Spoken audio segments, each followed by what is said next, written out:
So much going on in the life of Fulk II Plantagenet, as he is, one, dealing with, the currently actually going well, Iberian Crusade. However, it didn't go so well in the last episode for Fulk's armies.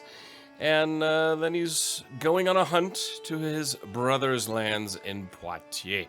Hello, everybody, and welcome back to the channel. Realm Builder Guy here, and as always, thank you for joining me on this wonderful Crusader Kings 3 voyage. A fresh start. My brother Count Geoffroy is hosting a hunt in Poitiers, and time has come for us to depart. I should be able to proudly represent the House of Plantagenet. Hunting with birds is a most noble pursuit, one I am sure to excel at. Yeah, for me, it's always funny that it seems like every single hunt is falconry. The only hunt I've been on so far with any characters, ally left are... Oh, Countess Anna has left. Interesting. That wasn't falconry, it was one that we hosted. I believe that was Fulk Le Rechan, the troublesome, the quarrelsome, the heroic that hosted that one. As we await the arrival of the rest of the guests, Count Geoffroy has started on the preparations. His gamekeepers check the grasslands each day for signs of quarry, while building a camp closer to the hunting grounds. Let's check the guest list. It's pretty small. Basically, a few counts, a few minor people, and then us. I mean, we are the... Fulk II is clearly the most important person here. Will we do recreation or maybe befriend? Count Yves of Sancerre, Count Renaud of Saumur. I think that would be a good one to get closer with. He's been a rather troublesome vassal, so getting to know him a little bit better would be very, very important. Pierre assembles the party as the sun rises over the camp in the plains near Poitiers. With any luck, we'll find a bevy of quail, and our hawks will have great sport. The beaters' teams are ready with their hounds, and a well-appointed spot has been selected. Let's get out there. 15 opinion point improvement in Count Renaud. Pierre has been the star of the hunt thus far, his hawk's talons forever dripping and red with fresh blood. That's interesting description. So much so that his glove seems to be stained a permanent crimson. I cannot help but probe, what has he done to train such an obedient and masterful hunting bird? He just laughs. I wish I could tell you it was by good training, but speaking truthfully, my glove is blessed by God. I'd be willing to give it up for the right price. 75 gold? I'm a hunter. Fulk II, and he would gain a lucky falconry glove.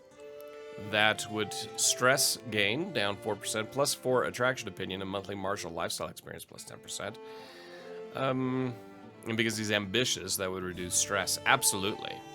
Must have it. Count Geoffroy's game masters sign the party, signal even, the party to hush. We have arrived at the release spot. From our vantage point, we can see several tawny quail strutting about the poplar trees ahead. The beaters will soon be in position, ready to spook the game to flight. The party halts as we prepare to remove our birds' hoods and set them, one by one, to their sport. It's time. I watch excitedly as my hawk identifies a target and takes wing from its watch, soaring high into the air. The quail are none the wiser as my hawk scans the ground from high above. Time and again, my hawk swoops in for a kill, but misses, retreats, and only grazes its target. After hours of attempts, the game have all but disappeared, the hawk is near exhausted, and the light is fading. So once again, no success on the hunt. Seems to be kind of a standard. So we've slightly increased our hunter trait experience. Everything that could go wrong seemed to do so. Pia gathers the disappointed party. I am no closer to gaining the confidence of Renaud, and so be it. So we finish the hunt. And now have finally arrived back home after 93 days. So let's just slow this thing down here a little bit and take a closer look at some things. We're going to take a look at our military real quick. Still haven't completely recovered. Still waiting on more levies to arrive. I'm not going to rush into this. We are going to wait until we are at full strength militarily. Granted, that could mean missing out on some very serious lands and gains down here in Iberia, in this contested region, but, you know, so be it. It's no point going down there and having our military, our army once again annihilated. So you can see here there's a large force moving in here to try to reclaim that. So this is going to, it seems to take a little bit longer, but there are a few sieges happening here, and that could just push that to its ultimate conclusion. We need a garden. Oh, hook on Duchess Brusnina has expired. Well, that's frustrating. We're going to demand payment here and just get that taken care of. Agnes, she needs an educator.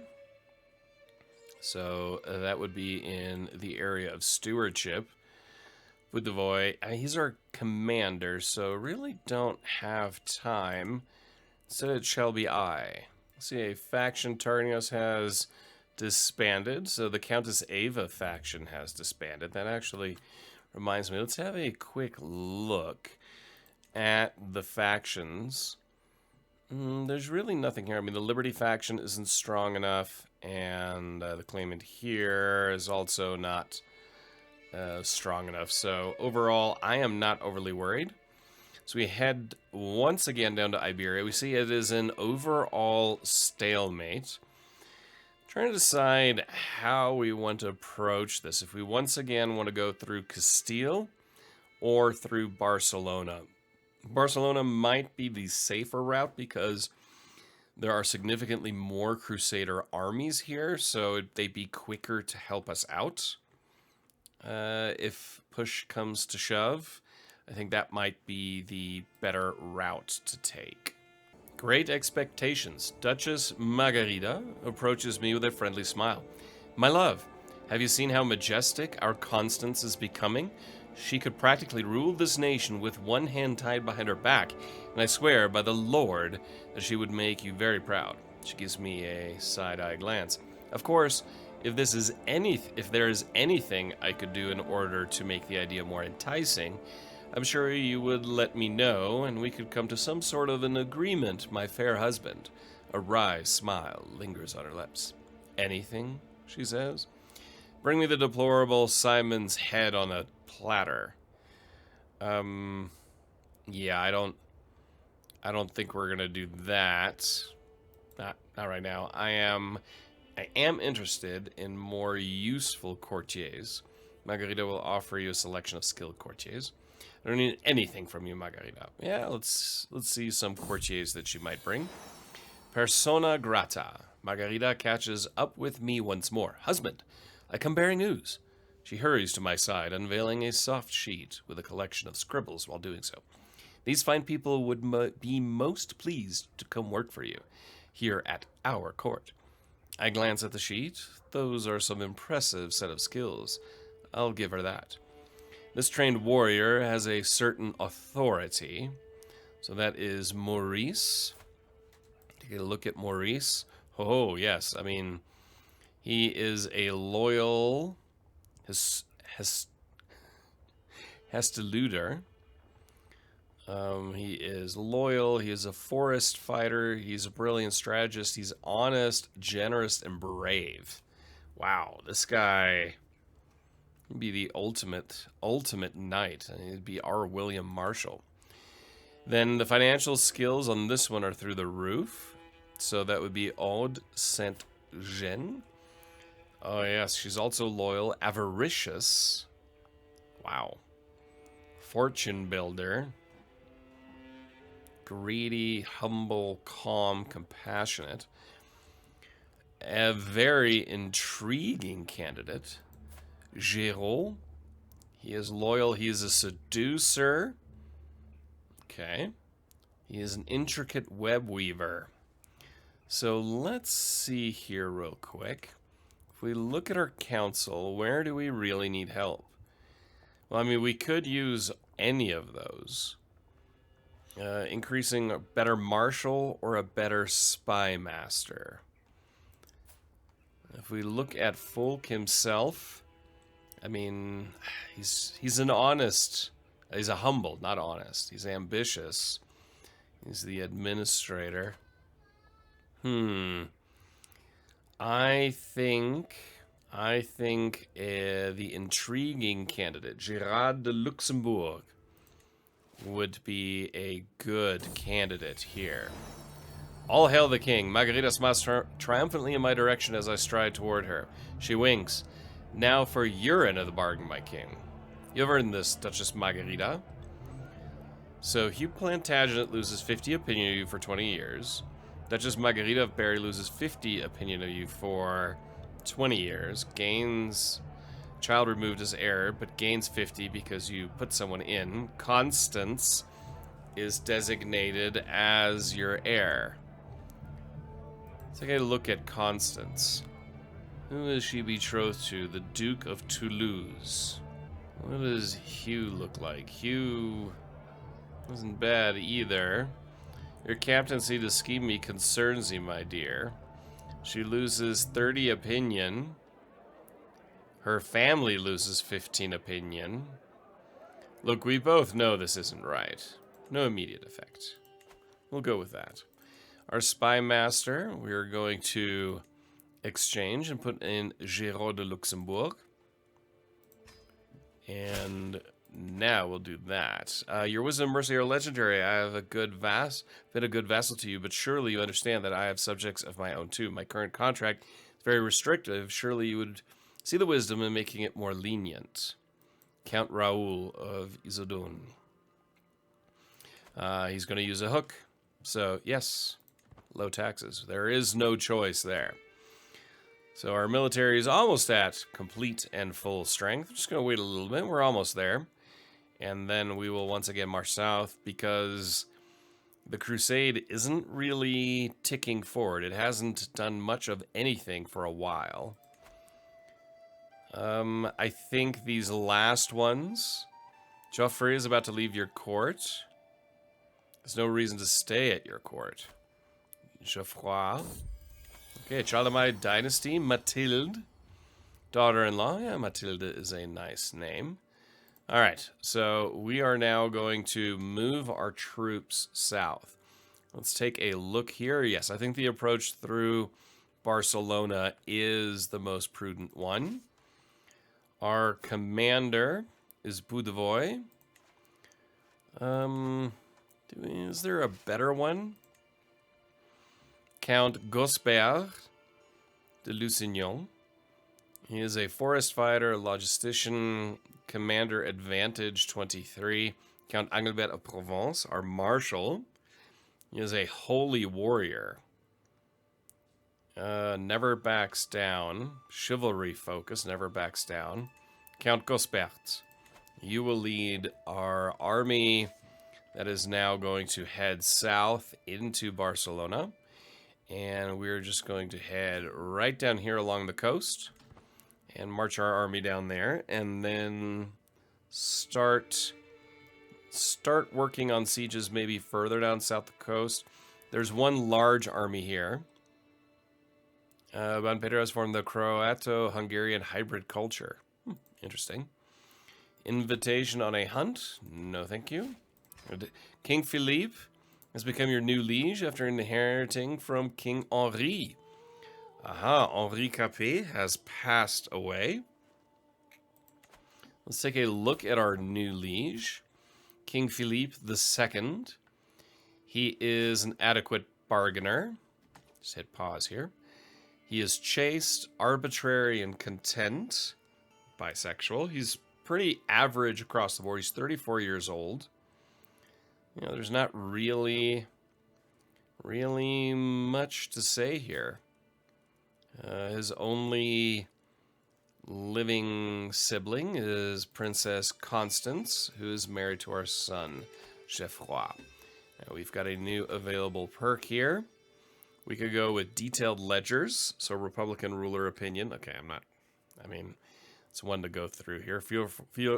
Fearful troops is my domain. Can use extort subjects decision offering different opportunities to demand extra gold from subjects at a different cost. So, all right, we will unlock that. And now that war score has definitely ticked up, and we can see a large battle happening here at Afraga. And the papal army will win that one. A slippery slope. Ha!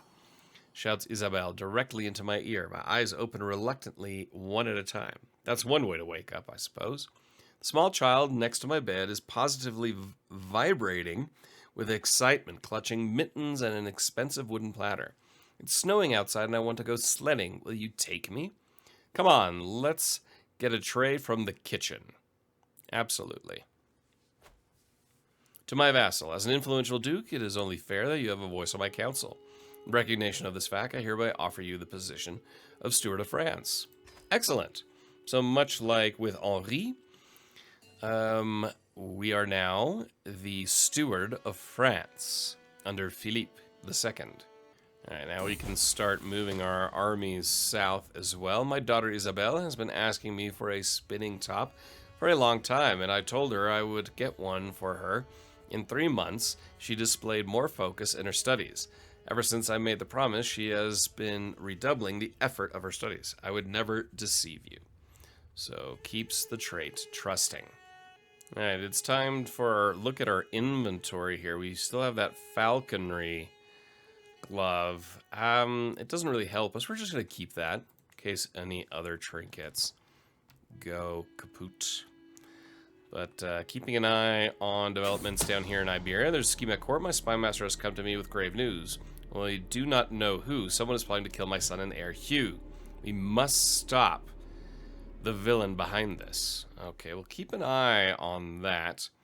Now I believe it'll be safe to move our army into these lands here and start sieging down some things. Yes, so we're going to move through here. I do not see an overly huge army to the south. But what we can do is move all the way across these lands and just start sieging down some things there. Thibault has died. Faction created against you. Your vassal Count Hugh II has created faction to install Abbot of the Champagne throne against you. Okay, I'm not overly concerned about that, but we're going to start sieging down way in the back country here, far away from the front lines. So we are at Tudela. Let's see here, there is a battle happening here, and once again, the papal armies are winning.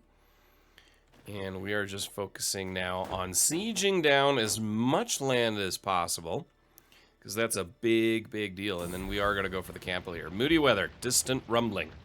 From the window of my chamber, I watch the uncharacteristically fierce storms rumbling across the landscape. A distant boom of thunder from a rank of clouds a scant few miles away. A troublesome deluge. Do the rains indicate some divine problem I've failed to ordain? Or are they simply the random movements of the wind? Either way, I have no wish to be caught in them. I hope God isn't signaling something. Oh boy.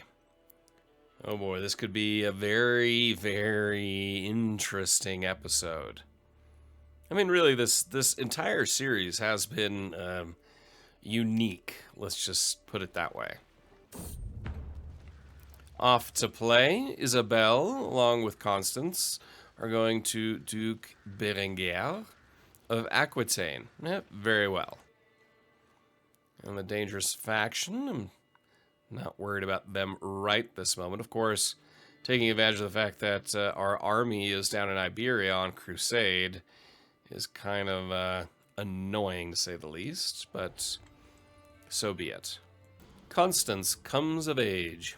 Even as a child, Constance always had a way with words. It is therefore unsurprising she has taken well to the study of diplomatic relations. With an excellent grasp of all manners of etiquette, an understanding of all kinds of entertainment, and the eloquence to go with it, she will have little trouble navigating a life at court. They grow up fast. You see there's a large army down here trying to besiege that back. But there are so many sieges now happening here in the north. We are going to get to Dela relatively soon, and then we're going to head back north here to the area we were going to besiege way back when we actually lost that battle. So there is something siege down. And now we're going to move the armies in here and work on a siege in this area. Again, there is a large army there, but one that I'm not overly concerned with at this time. Now the siege of Jaca, or Jaca, depending on how we want to pronounce it, in the mountains, the north side of Aragon, on the, call this the west slope of the Pyrenees, or south slope, depending on which direction you want to look at it. Here comes that large army moving across. They got that siege back, and now they're heading straight for the heart here. Let's see what will happen there. Do we break off the siege to help reinforce? Will we get there in time? Do we even need to worry about it? And there... Ooh, no. We don't have to worry about it. We will just stay right up here in our siege in the mountains. Empty council position. Our chancellor has passed away. Countess Emisind could be a good one, or our son. Or Countess Emengard, our cousin and vassal. You know, Countess Emisind, we will put her in charge of that. Mysteries of the Scriptures. My daughter Isabel and her little friend Eustache had taken a copy of the Scriptures from the study and brought it into the playroom. They spent hours trying to understand what was written on its pages, talking about Christ and the many mysteries of the divine.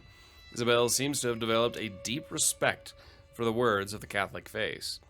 You do well treating holy words with reverence.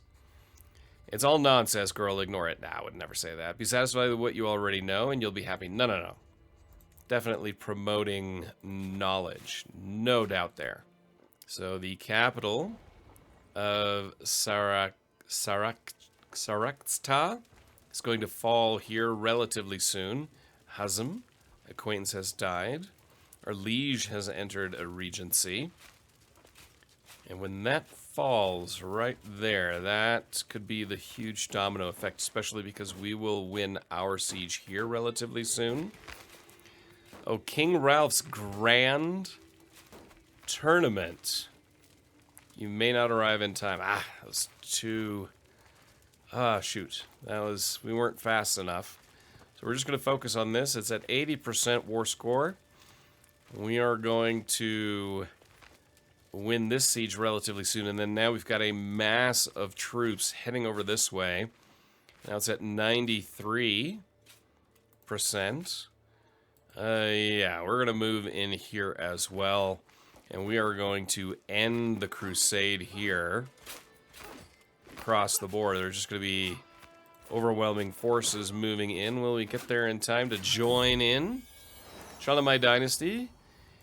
Adelbert, our daughter-in-law, birth to a son, and I promised this to a subscriber.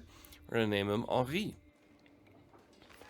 Now back here, and our army has joined just in time to win that battle, and still at 93%. So let's move our army straight across here. And more small skirmishes happening there along the border. And we were going to move over in here and siege down that city right there. Got a small enemy force moving north, not one I am troubled with at all. They're going to come in. We will fight them. They are still coming, and we will win that battle. Not worried about that at all. So another victory in the field as we now continue here. More armies moving north. They are still smaller than we are. Right now it's in an even. Looks like we could win this one. Uh-oh. Aymar is no longer master of the hunt, and nobody's coming to our aid. We cannot disengage from this battle, and we're gonna lose. Son of a gun. A harsh judgment. Following the death sentence of a lowly thief, I asked my granddaughter, Agnes, what she thought. She responded that the sentence was far too harsh for such a small crime. The punishment did indeed not fit the crime, so she will be just. And we lose this battle. So defeat. Fallen Sun. News from the hills of Kalat Ayub finally arrives in the hands of an exhausted messenger. I know immediately that something terrible has happened to my son. There, amongst the dispatches, it reads, our brave Hugh was killed leading an attack against the Kalat Ayub heavy horsemen. He was slain by Wali Ali, vassal of Emir Yusuf, in a fierce encounter. I could not have saved him, but no parent should outlive their child. Ali will not get away with this. My brave son. I'm not going to make him... I mean, we're not as vengeful. The same thing happened to Folk the First. So my brave son has passed. And now our army is retreating from the field. Wow, that was quite the loss. And we can reforge this for 38. Wow. Wow. Okay. That changes a lot here for Folk, as his heir has passed away. We need to designate a guardian for Marguerite, who is a spindly, sadistic, forgiving, and curious child. It's an interesting combo. And she will be... is there really anybody here that would be good? Teaching her in the ways of intrigue. Guéron, yeah. Wow. Okay, well, let's take a quick look. So now the player heir is Folk. Obviously, it's not going to be Geoffroy Plantagenet, the content fool. So now it's going to be another Folk, the 22-year-old Folk, who... he's not bad. He's a crusader, he's an aspiring blade master, an astute intellectual. He's greedy, he's arbitrary and ambitious. I mean, he reminds me a little bit of Folk the First. Okay prowess, decent learnings, good learning, average intrigue, poor in stewardship, average in martial, poor in diplomacy. Prestige actually isn't too shabby at this point. He already has 2 children in Mathilde and Henri. And he is married to Brigida d'Armagnac. So, and he is also on Crusade right now. But our eldest, Hugh, who was quite the diplomat, a lustful, arrogant, yet honest and adequate bargaining diplomat, lost on Crusade. That is the second d'Anjou. Plantagenet, originally it was the d'Anjou family, son to pass on a crusade. Because, of course, during the Baltic Crusade for Pomerania, Robert had died. Count Yves II's hunt? No. Folk is not in a state of mind where hunting is something he wishes to do. We're going to keep an eye on down here. I mean, this... Tarragona is going to fall, and that will be that. The Crusade for Aragon will come to a close here. It's at 100% war score. Just waiting for the Pope to declare. And there it is. Victory. Victorious Crusade. St. George has granted King Geoffroy victory in the Crusade of Aragon. After defeating Yusuf and his heathen warriors on several occasions, our warriors forced the enemies of the faith to admit their ignominious defeat. With the occupied lands firmly under the leadership of a pious Catholic ruler, we can rest assured that the divine will of St. George has been enacted. This is a glorious day for all true followers of the cross. St. George is with us. So victory. Going to put all that down. So be it. Rewarded. We'll disband all of our troops. We are known for dedication to our faith. Our glory is widely known. And with that, we have the Kingdom of Aragon. With the establishment of a proper Catholic king in Aragon, the faithful can finally rest easy knowing that St. George is smiling upon our good works. The fact that the new ruler of Aragon belongs to my dynasty is only further proof of our divine favor. I wonder what kind of ruler he will be. Play as King Geoffroy of Aragon? No. It is time to focus back on my realm. But now let's take a quick look at everything. We've got 4,946 prestige, almost 20,000 in gold, and 1,400 in piety. Oh, wow. There's a lot to unpack here in this episode as the eunuch king, Geoffroy Plantagenet, and Fulk Plantagenet, our heir, is heir to the throne of Aragon. And Fulk is a eunuch. He cannot have children. May not inherit titles, and may not marry. I mean, he is married. So, yeah, this will be an interesting one. So that Fulk the Third Plantagenet will inherit the Kingdom of Aragon. Unless something crazy happens. But, what an interesting world we do live in here in 1138. So interesting. So interesting. Wow. Okay. Well, that gives us a lot to take a look at here. We negotiate alliance with our son, King Geoffroy. So we will definitely do that. We can demand payment from our acquaintance, Du Grenard. Yeah, we're gonna demand that payment.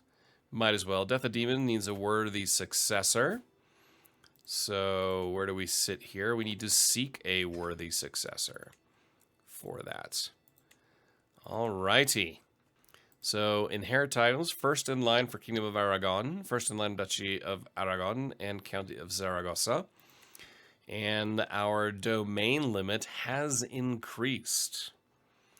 So things are... well, things are pretty amazing here for Fulk at age 51. It is truly, you know, for as unremarkable of a man as Fulk the Greedy of Barry was, I mean, at 15 in stewardship, that's pretty good. He's average in martial, everything else. I mean, he's done more. He's exceeded any and all expectations at this point. So we're going to restore an accolade now and send the herald out. We definitely have the prestige to do that without any doubt there. Let's take a look here if any of our key vassals would warrant a council position. I mean, Countess Denise, not really. Count Hugh. Yeah, but we'd have to supplant Count Raoul, so that's not going to happen.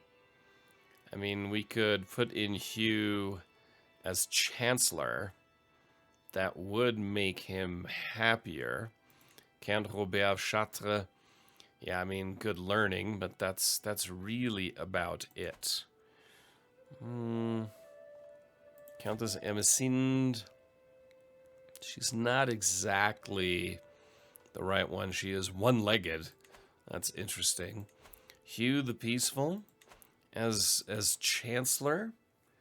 Do we do that and downgrade but appease a key vassal? No, I don't think so. I don't think an ambitious man would do something like that. So now, of course, we have the money to do a lot of things. Now, we could go with a grand tour. The anticipated rewards are county control, popular opinion, and stress loss. A grand tournament, so stress loss and prestige. Invite your knights, subjects, neighbors to a grand spectacle. Or host a grand wedding. I mean, we don't really have anything there. We can host a feast, a hunt, or go on a pilgrimage. Nothing really I wish to do there at this time. We're going to send a gift to Pope Victor, 150 gold, we have it, to increase his opinion of us. Because he would grant a claim on the Duchy of Moravia. Interesting. I mean, Moravia is a little bit far away. It's not exactly something we want to do. But getting on the good side of the Pope is always important. And I believe we will not only have given him a gift, but I believe we will begin with swaying the Pope. Not very likely that that's going to work, but we're going to focus on it for right now. Getting in the Pope's good graces can only benefit us. Now, heading back home to Angers with the money, we are once again the dynasty head. My dear father, I'm honored by your request and would be glad to call you an ally. Marvelous news. We now have very powerful alliances. The worthy Gilles de Dreux may be appointed as the Fox of Tours. I'll hit pause here really quickly. And we will now go down here and construct. You do not have the title Anjou, so we can't do that. And French culture does not have the Burr's innovation. All right, so we can't do that yet. Let's look at culture. Diverge our culture to bellicose. It would cost us 2,000 prestige to become the Angevin culture. Do we want a different color? I think we would go for red. Yes, I think red would work. We will go with Doyle. Aesthetics, French, bellicose, in ethos. Wait, that was annoying. Diverge culture, so we have that. Traditions, chanson de geste, hereditary hierarchy or chivalry. Chanson de geste. This tradition allows a culture to unlock the valet innovation in the late medieval area. Poet trait has additional bonuses. So martial education traits are more valued. The bumbling squire, confident knight, formidable banneret, famous champion traits are more valued. The aspiring blade master has additional bonuses. The craven and content traits are looked down upon. Knights are slightly more prone to injury during battles. May challenge rivals to single combat, inflict stress if you win. You can hold a joust contest in a grand tournament. Historically, if we look at Henry II and Richard the Lionheart, those two Plantagenet Angevins in particular, that would be the chanson de geste would absolutely fit. So we're definitely adding chanson de geste. Hereditary hierarchy. No, that's not really. The chanson de geste would absolutely work. Let's see here. I mean, we've got 4,700 prestige. Available traditions. Jungle warrior. No, we're not going to do that. Reverence for veterans. Stalwart defenders. Stand and fight. Swords for hire. Wanderers gain extra combat skills over time, such as martial prowess. Knights and mercenary corps rapidly gain prowess. Available mercenary companies plus 100%. Warrior priests? No, not really. Strength in numbers.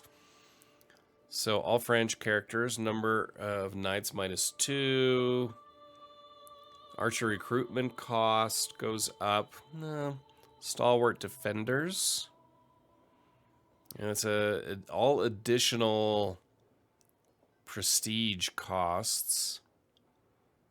Reverence for veterans. Permanent trait injuries such as scarred, maimed, or one-legged get bonuses. Guardians can transfer command traits to their wards. Let's see. Only the strong. Knights must have at least 12 prowess. The aspiring blade master traits have additional bonuses. Martial education traits also grant prowess. Men in arms recruitment cost goes up plus 25%. Number of knights plus 2. Knight effectiveness plus 100%. Accolade glory gains plus 20%. All French holdings minus 25% levy size. No, I mean, quarrelsome is definitely something they would be. But that doesn't really work. Is there anything else we can add that we really could? Nothing regional, ritual. Yeah, we don't. Again, this all costs us prestige very, very high. So monogamous. Characters can only have one spouse. Okay. It's not really an issue here for us. Sacred hunts. Completing a hunt activity provides piety. Yeah, they weren't really into that historically. Realm-wise, castle keepers. Castle in counties of this culture provide an additional 5 defender advantage per holding level. Ooh, I do like that. Rulers of this culture gain prestige and renown from castle holdings. And Richard was quite the castle builder. Castle holding construction time goes up and the construction cost goes up for all French characters. I do like castle keepers, as that also fits historically. Pastoralists, that's not something they would do. Social. Falconers, no. Yeah, we need to keep in mind what we can afford to do. Industrious. They weren't really known for that. Loyal subjects. Vassals of this culture do not consider differing faith or culture when joining factions. Vassals of this culture will often learn the language of their liege. Learn language, success chance versus liege. Loyalty trade. Okay, we're not going to worry about that. Prolific hunters. We have had a lot of hunters in here, in our family, but that's not really one that I feel like fits overly well. Is there anything here in ritual? No, we already looked at that. I think Castle Keeper would be good. My close family will convert. 12 of my 16 vassals will convert. Will not. Mayor Nicholas, Count Hugh the Peaceful will not. Countess Denise will not. So it is time to create the Bellicose. Castle Keepers, Hereditary. There's nothing really in here. No, we're gonna stick with the Castle Keepers and Bellicose. I think that works. Gosh darn it. Let's go back. What did we have? Castle Keepers. We're going to diverge culture and create the Angevin divergence. The Angevin culture has been created. Small changes in dialect, slightly different customs. It was easy to miss at first. Over time, small changes lead to large ones. However, now the French living in Berry have begun to identify themselves as Angevin instead. Faced with mounting pressures from both the wilderness and their rivals, the Angevins are becoming increasingly warlike as they seek to make and protect their livelihoods by force of arms. The Angevin people now looking to me for guidance. It is time to set the stage for our shared future. To a new age, a new era, and a new people.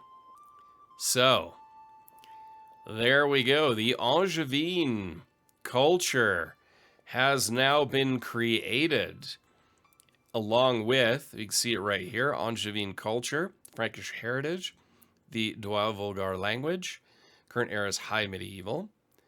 We are the culture head, and we are the house head of the House Plantagenet, and the dynasty head of the Anjou dynasty. So things are are looking good. We're getting close to the new dynasty legacy as well.